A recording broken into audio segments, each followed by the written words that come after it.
Plastic का समर्थन नहीं, संरक्षण कीजिए। यह सुनिश्चित कीजिए कि हमारा प्यारा ग्रह सुरक्षित रहे। प्लास्टिक को हरा लो, पृथ्वी को जिता लो। प्लास्टिक को हरा लो, पृथ्वी को जिता लो। है इंसान, हर एक कदम से पृथ्वी को स्वच्छ बना।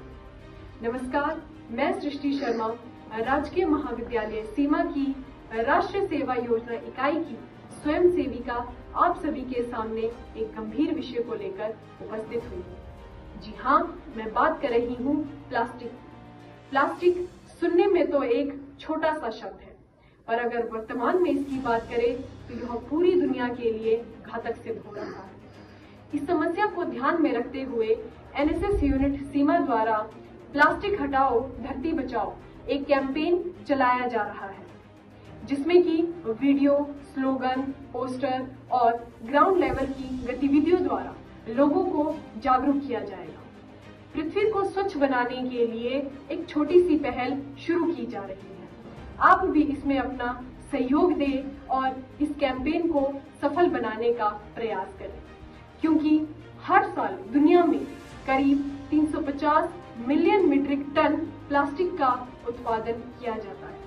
हर साल दुनिया में 5 ट्रिलियन से ज्यादा प्लास्टिक बैग्स का इस्तेमाल किया जाता है। बात करें भारत की, तो भारत दुनिया भर में प्लास्टिक उत्पादन में पहले नंबर पर है। भारत में रोजाना 26,000 टन से ज्यादा प्लास्टिक का उत्पादन होता है। WHO रिपोर्ट की माने तो प्लास्टिक के प्रतिकूल प्रभाव गर्भ में पल रहे बच्चे और छोटे बच्चों पर विशेष रूप से गंभीर होते हैं, जिसमें कि बच्चे का समय से पहले जन्म होना, मृत जन्म होना, प्रजनन अंगों में जन्म दोष, फेफड़ों के विकास में बाधा होना और बचपन में ही कैंसर जैसी बड़ी बीमारी का कारण बनता है।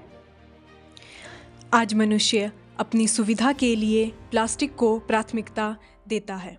विश्व भर में उत्पादित प्लास्टिक का लगभग 1/3 यानी 128.8 टन सिर्फ पैकेजिंग के लिए ही उपयोग किया जाता है। प्लास्टिक का मुख्य रूप से सामान के संरक्षण में और टूटने के डर को कम करने में और कम वजन होने के कारण से इसका उपयोग अधिक किया जाता है।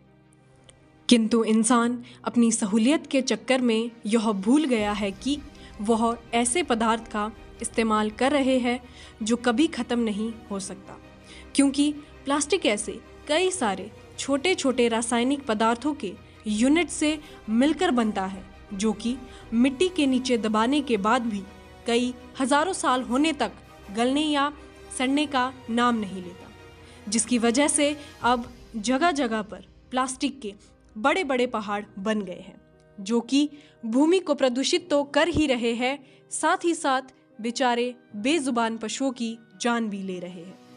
मनुष्य द्वारा फैलाया गया कचरा आज मनुष्य के लिए ही खतरा बन गया है।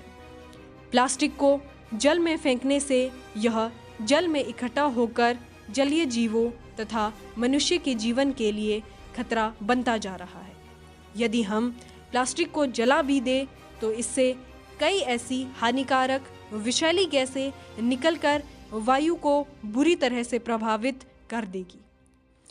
आजकल हम देखते ही है कि वायु प्रदूषण से ओजोन में छेद होने और ग्लोबल वार्मिंग का खतरा दिन प्रतिदिन बढ़ता ही जा रहा है। इसलिए प्लास्टिक का उचित निपटारा करना आवश्यक है।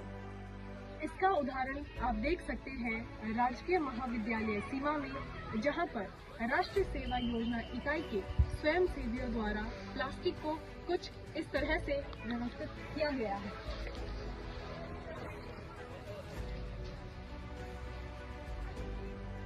जैसा कि आप देख सकते हैं कि स्वयं सेवियों के द्वारा प्लास्टिक को इकट्ठा करके इसे एक अलग आकार देने का प्रयास किया गया है, जिससे कि यह अलग अलग प्रकार का प्लास्टिक ना ही प्रदूषण फैला रहा है और ना ही पृथ्वी को गंदा कर रहा है, बल्कि यह महाविद्यालय की सुंदरता को बढ़ाने में सहायक सिद्ध हो रहा है।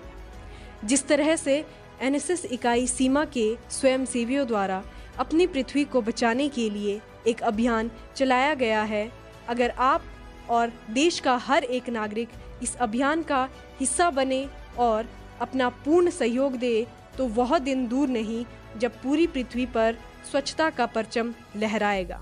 इसलिए आप सभी अपने वातावरण को साफ रखें और प्लास्टिक की इस जंग में हमारा सहयोग दें। धन्यवाद। जय हिंद, जय हिंद।